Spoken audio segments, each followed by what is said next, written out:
media dakwah dan educase. Bismillahirrahmanirrahim. Assalamualaikum warahmatullahi wabarakatuh. Alhamdulillahirabbil alamin. Wassalatu wassalamu ala asyrafil anbiya'i wal mursalin wa ala alihi wa sahbihi ajmain, summa amma ba'd. Para pemirsa Nur Setia TV yang kami hormati, alhamdulillah pada malam hari ini kita berada pada malam tanggal 11 Ramadan 1446 Hijriah. Berhubungan dengan bulan Ramadan, kami ingin menyampaikan satu hadis dalam satu riwayat disebutkan bahwa doa duduk di antara dua sujud yang paling pendek. Rabbighfirli warhamni wahdini wa'afini warzuqni. Ada 5 permohonan kepada Allah Subhanahu wa taala dalam sholat ketika duduk di antara 2 sujud. 5 permohonan ini 3 untuk akhirat, 2 untuk dunia. Yang pertama adalah Rabbighfirli, ya Allah ampunilah saya. Bulan Ramadan adalah bulan maghfirah, maka sangat tepat kalau kita berdoa pertama kali meminta ampun kepada Allah Subhanahu wa taala segala dosa kita, baik yang telah lalu, sekarang maupun akan datang. Rabbighfirli.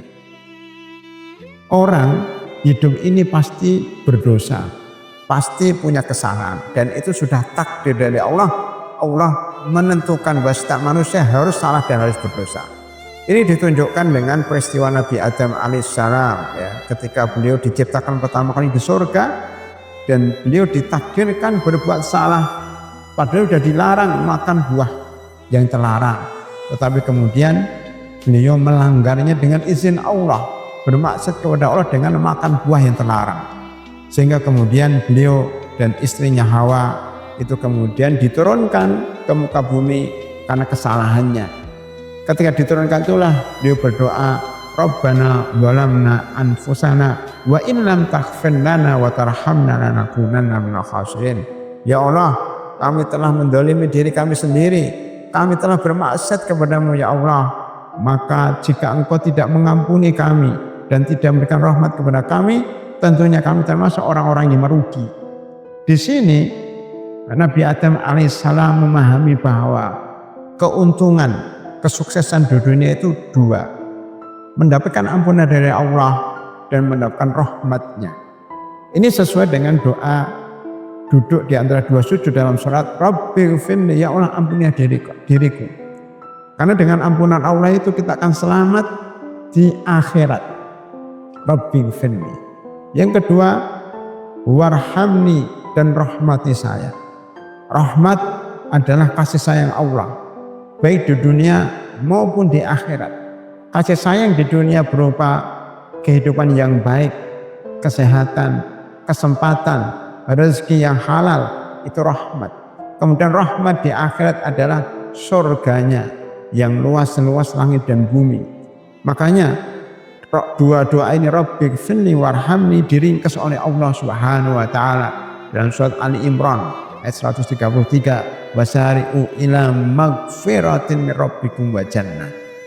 Bergegaslah untuk menggapai magfirah, jadi Rabbighfirli magfirah, wa jannatin tajri min tahtihal anhar, wa jannatin arduhas samawati wal ard.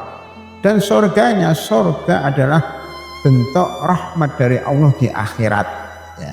Makanya orang beriman ketika sudah mendapatkan ampunan dari Allah Subhanahu wa taala, maka hidupnya akan dimudahkan oleh Allah Subhanahu wa taala, rezekinya akan dilancarkan, rezekinya akan diberikan, diberkahi, dan segala urusannya dilancarkan oleh Allah Subhanahu wa taala. Itu karena maghfirah. Tetapi kalau seseorang banyak dosanya, tidak diampuni oleh Allah Subhanahu wa taala, maka hidupnya sengsara, hidupnya susah, gundah gulana, sedih terus walaupun uangnya banyak, walaupun punya jabatan yang tinggi, tetapi kalau tidak diampuni oleh Allah, dia tidak akan mendapatkan rahmatnya baik di dunia berupa kebahagiaan hidup, kelapangan dada, ketenangan hati, maupun di akhirat berupa surganya. Rabbighfirli warham. Kemudian doa yang ketiga adalah wahdini. Ya Allah, berikan kami hidayah, berikan saya hidayah. Ini masuk dalam kategori meminta kebahagiaan akhirat. Meminta hidayah adalah doa yang paling afdal daripada doa-doa yang lain. Lihatlah bagaimana Allah Subhanahu wa taala berfirman dalam surah Al-Fatihah, ihdinas siratal mustaqim. Setelah kita memuji Allah Subhanahu wa taala, alhamdulillahirabbil alamin, arrahmanir rahim, maliki yaumiddin, kita memuji kepada Allah. Setelah memuji kepada Allah, kita kemudian menyatakan bahwa Allah adalah satu-satunya berhak kita sembah. Iyyaka na'budu wa iyyaka nasta'in. Hanya kepada Allah kami menyembah dan hanya kepadamu lah kami memohon pertolongan. Setelah itu semuanya, setelah kita memuji, setelah kita menyatakan tauhid, maka barulah kita berdoa kepada Allah. Ini salah satu ada berdoa kepada Allah tidak langsung meminta, tetapi harus memuji Allah dahulu. Maka termasuk khutbah, termasuk ceramah, hendaknya dimulai dengan alhamdulillah, dengan pujian kepada Allah. Al-Quran dimulai dengan alhamdulillah, pujian kepada Allah. Jadi Allah itu terpuji di awal, terpuji di akhir, terpuji di dunia, terpuji di akhirat. Setelah Allah dipuji, setelah kita menyatakan la ilaha illallah, tidak menyembah kecuali kepada Allah, baru kita diperintahkan berdoa. Doa yang paling baik adalah ihdinas siratal mustaqim. Ya Allah, tunjukkan kepada kami jalan yang lurus. Bukankah kita berada dalam jalan lurus hari ini? Bukankah kita sekarang sedang berpuasa? Bukankah kita menjadi orang Islam? Bukankah kita sudah berada dalam jalan yang lurus? Kenapa tiap hari harus meminta kepada Allah, meminta jalan yang lurus 17 kali minimal? Kenapa?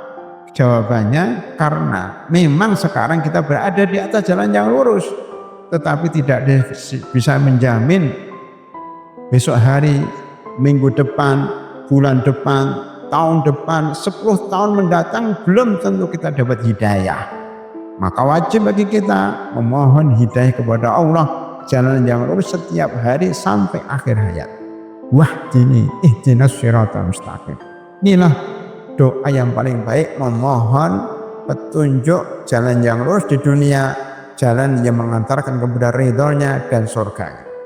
Para pemirsa, kita sudah melantunkan 3 doa. Rabbi firli warhamni wahdini untuk akhirat 3. Baru kemudian setelah akhirat selesai, kita minta untuk dunia. Apa itu untuk dunia?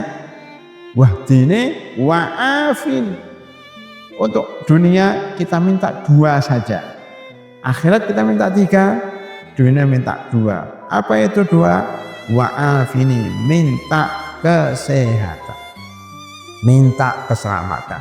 Kata Rasulullah Sallallahu Alaihi Wasallam, tidak ada sesuatu yang lebih besar setelah keimanan kecuali kesehatan badan, kecuali keselamatan badan. Kalau badan kita sehat, kalau kita selamat, maka kita bisa beribadah dengan tenang. Kita bisa sholat tarawih dengan kita tenang. Kita bisa sholat tahajud dengan tenang. Kita bisa sahur dan puasa dengan tenang karena kita sehat. Wa'afini, maka kesehatan ini sebagai modal. Kalau orang mau usaha harus punya modal. Modalnya apa? Kesehatan badan, keselamatan dari segala mara bahaya. Itu paling penting dalam kehidupan dunia. Yang kelima, setelah kita sehat, kita minta rezeki. Karena kalau orang sekedar sehat, badannya sehat, kemudian tidak mendapatkan rezeki, tidak mendapatkan harta, tidak mendapatkan makanan, tentunya lama-lama juga akan sakit. Maka supaya lebih sempurna, setelah kita mendapatkan kesehatan, kita memohon kepada Allah rezeki. Rezeki pun rezeki yang halal. Makanya kalau kita berdoa kepada Allah minta rezeki, tidak mesti kita minta rezeki yang banyak, tidak dianjurkan. Kita mohon rezeki yang banyak, tapi yang dianjurkan adalah rezeki yang halal. Di dalam doa yang lain, Rasulullah SAW setiap habis sholat subuh memohon 3 hal. Allahumma inna nas'aluka ilman nafi'an wa rizqan thayyiba wa amalan mutaqabbala. Jadi setelah subuh kita mohon kepada Allah 3 hal, ilmu, yang kedua rezeki, ilmu yang bermanfaat, rezeki yang berkah dan amalan yang diterima. Jadi rezeki di sini ada rezeki yang halal. Rezeki yang halal mengantarkan kita kepada surga. Rezeki yang haram akan menghambat ibadah kita yang menyebabkan ibadah kita tidak terima oleh Allah Subhanahu wa taala. Para pemirsa yang kami hormati, 5 inilah yang kita minta tiap hari di dalam sholat, wabil khusus ketika kita duduk di antara 2 sujud, meminta akhirat 3, meminta dunia 2. Ini persis dengan firman Allah Subhanahu wa taala dalam surah Al-Baqarah ayat 201, Rabbana atina fid dunya hasanah wa fil akhirati hasanah wa qina adzabannar. Di sini kita diperintahkan untuk meminta dunia 1, fid dunya hasanah, minta akhirat 2, yaitu wa fil akhirati hasanatan wa qina adzabannar, diselamatkan dari api neraka. Jadi ada 2:1. Oleh karena itu kalau kita mengatakan akhirat dan dunia seimbang, maksudnya akhirat 70%, dunia 30%. Tapi kita dahulukan dulu akhirat, baru kemudian dunia. Demikian yang bisa kita sampaikan dalam video yang pendek ini, 5 hal yang perlu kita minta kepada Allah Subhanahu wa taala dalam sholat kita. Mudah-mudahan kita menjadi orang-orang yang mendapatkan kebaikan di akhirat dan juga kebaikan di dunia. Mudah-mudahan Allah Subhanahu wa taala menerima segala ibadah kita. Amin ya rabbal alamin. Wa akhiru da'wan alhamdulillahi rabbil alamin. Assalamualaikum warahmatullahi wabarakatuh.